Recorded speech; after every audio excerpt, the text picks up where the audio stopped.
ধূসর পিচঢালা পথ আর সিমেন্টের বিবর্ণ ডিভাইডার, মহাসড়ক বলতেই চোখের সামনে ভেসে ওঠে এক যান্ত্রিক ছবি। কিন্তু কুষ্টিয়া শহরের চিত্রটি এখন একদমই আলাদা। শহরের বুক চিরে চলে যাওয়া মহাসড়কের প্রায় ৮ কিলোমিটার এলাকা এখন কেবল ধুলোবালি ও যান্ত্রিকতার পথ নয়, বরং এটি রূপ নিয়েছে চোখ জুড়ানো এক ফুল বাগানে।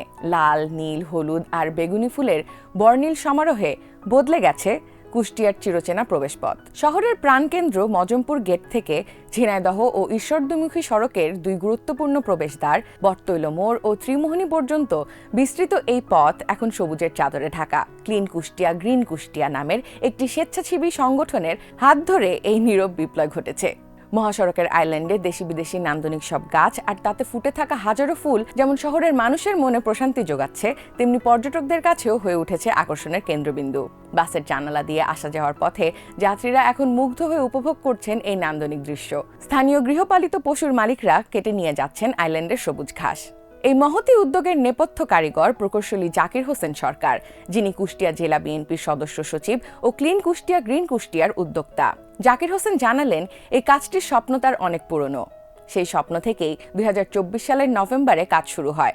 গত মার্চ মাসে সড়কের ৮ কিলোমিটার জুড়ে রোপণ করা হয় কয়েক হাজার চারা। তবে এই গাছ লাগানো কেবল শখের বশে নয়, বরং শতভাগ প্রকৌশল বিদ্যা ও আধুনিক নকশা মেনেই করা হয়েছে।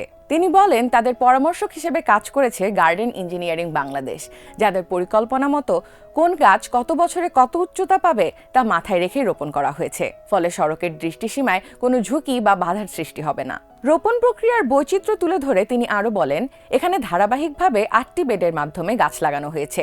পরপর ৭টি বেডে সাজানো হয়েছে বাহারি ফুলের গাছ এবং একটি বেডে রাখা হয়েছে ফলজ গাছ, যেন পাখিরা সেসব গাছ থেকে খাবার পায়।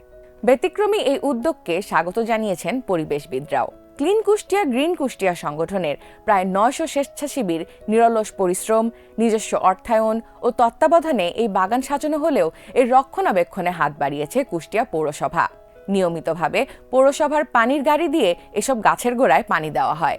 সরেজমিনে দেখা যায়, শুধু গাছ লাগানোই নয়, প্রতি সকালে নিয়ম করে স্বেচ্ছাসেবীরা গাছের পরিচর্যায় নামেন। সপ্তাহের ছুটির দিনে তারা সড়কের পাশে ছড়িয়ে থাকা পলিথিন ও প্লাস্টিক বর্জ্য পরিষ্কার করেন। তাদের এই কর্মকাণ্ডের ছাপ ইতিমধ্যেই স্থানীয় দোকানদার ও বাসিন্দাদের মনে প্রভাব ফেলতে শুরু করেছে। তারাও এখন পলিথিন ও আবর্জনা ফেলায় সতর্কতা অবলম্বন করেছেন।